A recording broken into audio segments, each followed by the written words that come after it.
Welkom Weegschaal, dit is de maand van juli. We gaan even kijken wat er gebeurt voor juli. Oké, Weegschaal. De eerste week is jouw week, de energie van de rechter. Maar dan je hebt de duivel, je hebt de moon en dan je hebt innerlijke kracht, endurance, paniek in de laatste week. Oké, wees voorzichtig. Nou, in de eerste week, de energie van justice heeft mee te maken met een rechterstand Stefan opteken jullie oude vrouw. Het oude moment is hier voor jullie oude vrouw. De rechter of een ogen professional person, een onderzoeker of een buitenhuis auditor gaat even bekijken wat jullie watermanmensen, Weegschaal of watermanmensen hebben gedaan. En in deze eerste week is dat jullie Weegschaal staan stevig in je schoenen tegen ram of boodschappenpersoon en zijn moeder. Want mensen recognize dat zijn moeder heeft some sort of a fraud gecreëerd om deze persoon een nieuwe start te kunnen geven. En mensen is nou van op de hoogte de oneerlijke spelletje dat was gecreëerd. Dan we zien dat sommige van jullie jonge dames wachten om te weten als daar komt een nieuwe start, wachten om some nieuws binnen te komen, some sort of offer dat hebben te doen met een nieuw contract, oké? En dat is best wel goed, je hoort best wel binnenkort in de tweede week. De tweede week, de energie van de duivel en iemand dat was in service, een waterman, Weegschaal of tweelingvrouw. Het oude moment komt op aan deze vrouw. Mensen recognize dat deze vrouw heeft samengewerkt met een waterman, Weegschaal of tweelingman.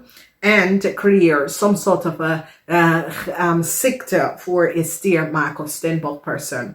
Dus een waterman, Weegschaal of tweelingvrouw en haar zoon of een man hebben negative forces of some sort of a negative thing. Dus is een ziekenhuis. Ik kan een foute diagnose. Een dokter en de verpleegster hebben foute diagnose kunnen gedaan worden. De mensen komen achter dit. De energie van de duivel is dat some sort of a new offer of work komt binnen. En sommige van jullie komen achter te weten dat een coworker op de workvloer was zeer deceptief. En ik ken een supervisor of een oude vrouw op de workvloer was zeer deceptief. Die worden direct ontslagen. Heel veel van jullie, yes, it is horrible. This coworker, and it's in service, dienst en service, okay? Dan als we bekijken de derde week, some sort of geheim liefde, kom even boven water. Now recognize the rector of some sort of outside auditor, die zit een situatie, een onderzoek, je zit te wachten.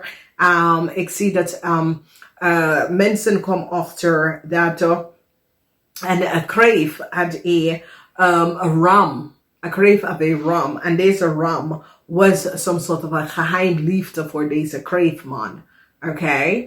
En mensen is nou van op de hoogte. Wat is hier gebeurd? Jullie jonge mannen, 18 tot 50, je had een geheime liefde. Je geheime liefde was een stiermaak of steenbok. Ik zie dat je wil even terug in contact komen met deze persoon. Maar ik weet het niet. Eerlijk gezegd, de manier dat je het kan stoppen, de communicatie tussen u en deze persoon. Ik denk niet dat deze persoon is open voor een nieuw start. Vanwege door de manier dat je hebt de relatie gewoon behind zonder om te zeggen wat was aan de hand. En ik zie dat dit was een heel goede vrienden of vriendinnen. Dat heeft geen situatie, geen weet je, mensen kunnen hebben echt iets achter ze agenda. Het was niet. En het is een oude wijze persoon. En je wil even terug, even je excuses aanboden. Maar deze persoon is niet open daarvoor. Oké? De laatste weken voor desperado. Je bent echt in een situatie waar je weet niet wat te komen. Heel veel van jullie weegschaal jonge mannen had gehoopt voor some sort of een nieuw werk op je bord te komen. Het is niet daar. Sommige van jullie jonge mannen wil samen een relatie met een ramli of boodschappenpersoon samen kan werken. Maar deze persoon zit zijn moeder om te beschermen. Of zit een stiermaker of steenbokvrouw te beschermen. Ik zie dat deze persoon wil geen nieuwe start. Deze persoon focust hier op zijn moeder. Om de moeder te beschermen. Omdat de moeder is niet... is sick. And deze persoon recognize that deze persoon need help. Okay, deze persoon have help nodig. En ik zie dat deze vrouw zit echt te vragen voor help voor zijn moeder. Okay, dus dit is een zeer positief. En het is een situatie waar sommige van jullie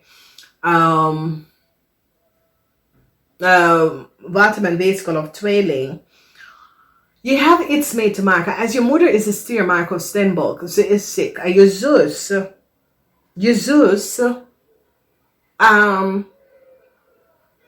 zus, er is geen connectie tussen u en je zus. En je moeder is ziek, maar you en je zus have some sort of a friction dat je kan niet overeens met de situatie. Dus het is een situatie waar jullie moeten recognize dat, hey, als ik zo omga met mijn zus, dan zal geen genezing. En nou, ik heb echt moeten overstappen wat is gespeeld en gewoon met mijn zus even over water gaan om echt te beschermen mijn moeder en voor mijn moeder daar te zijn. Oké? Ik zie dat je mist de gesprek tussen u en je moeder. Ik zie dat je zit met de dochters en zo om te praten over hoe het gaat met je moeder. Je wil weten wat is daar. En het is zorgen. Ik zie heel veel zorgen. So heel veel van jullie jonge man het geholpen dat een geheim liefde dat het pick up en jullie kunnen vooruit gaan. Maar deze persoon is gefocust hier op zijn werk. Deze persoon is in een onderland en is nou gefocust hier op zijn werk. Deze persoon heeft geen meer interesse vanwege dat deze persoon recognize dat je was niet eerlijk en oprecht. En ik zie nou, zoiets als je hebt zoiets als, god, jammer voor deze persoon. En je recognize dat deze persoon is now, deze persoon echt, is zoiets als, je realiseert dat je hebt een goede vriend of vriendin kwijt. Maar je ziet, de situatie is dat soms de universe gezegelt je met goede mensen, maar dat realiseer je niet totdat een eind komt. Dus gezond mensen, jonge dame, er is een geheim liefde op de workfloor, maar dat maakt je een beetje desperaat, oké? Een geheim liefde, jullie jonge dame gaat even achterkomen, een geheim liefde op de workfloor, oké? Dus hier het is, eenstandige jonge dame, service, je bent in service, een geheim liefde ga je ontmoeten op de workfloor. A tower moment is hier voor een jullie oude vrouw of een waterman, weegschaal of tweeling. Een eind voor deze persoon contract. Jullie mannen krijgen ook te horen dat het eind voor je contract. Jullie mannen hadden gehoopt een nieuwe start te hebben met een ram meisje. Maar je weet het niet als dat gaat je lukken. De energie van En ogen opgeleid mensen zitten een situatie en onderzoek te bekijken aan een situatie dat is gebeurd. Heel veel van jullie denken over naar in het buitenland te gaan werken. Sommige van jullie willen some sort of a nieuwe start met een geheim liefde. Dat je had some sort of a nieuwe start met een stiermaak of stenboog. Sommige van jullie willen hebben. Maar het gaat niet lukken. Omdat deze persoon probeert en genezen. Als je moeder is een stiermaak of stenboog. Deze persoon heeft some sort of a gezond klachten. Dus weet stil. Dus we gaan even kijken. Ik zie en dat sommige van jullie hebben een issue met de dokter of met een vriendin. Dat is een Ramley of boodschap person. Riep op Archangel Uriel om jezelf te beschermen van deze persoon. Financial situatie waar de fear van autumn is over some sort of problemen. Jullie oude vrouw of jullie vrouw is gepakt door een bank of een institution. Some sort of a problem. And ik zie the energy of victory overcome and Ramley of boodschap person that probeer some sort of a problem. De koningin van de winter, rustig aan, patient, rustig aan. Whatever het probleem, situatie is, rustig aan, patient. Okay, it is geduld, okay. Alles wat je wil komt, geduld, in time, divine timing. Dat is wat speelt out. Now, jullie hebben de camel en de panther. En de energie van de camel en de panther. De camel is in de 2 eerste week met de energie van de rechter en de duivel. En de panther is in de 2e laatste week, de geheim en de moeilijkheid dat is hier. So, the camel and the panther is een serious 2 dieren, spirit dier. En dit is een situatie waar jullie moeten open voor de energie. Omdat die energie van de camel in de 2 eerste week heeft mee te maken dat gewoon kleine dingen kan je gewoon laten ontploften. Gewoon kleine dingen. En de panther is dat maar dat gaat niet helpen. Oké, rustig. Amanda Pandanai. Ja, rustig en je denkt, oh god, echt waar? Maar rustig, oké? Je moet even tot rust komen. Dames en heren, ik hou van jullie, ik moet gaan. Niet vergeten delen, thumbs up, namaste.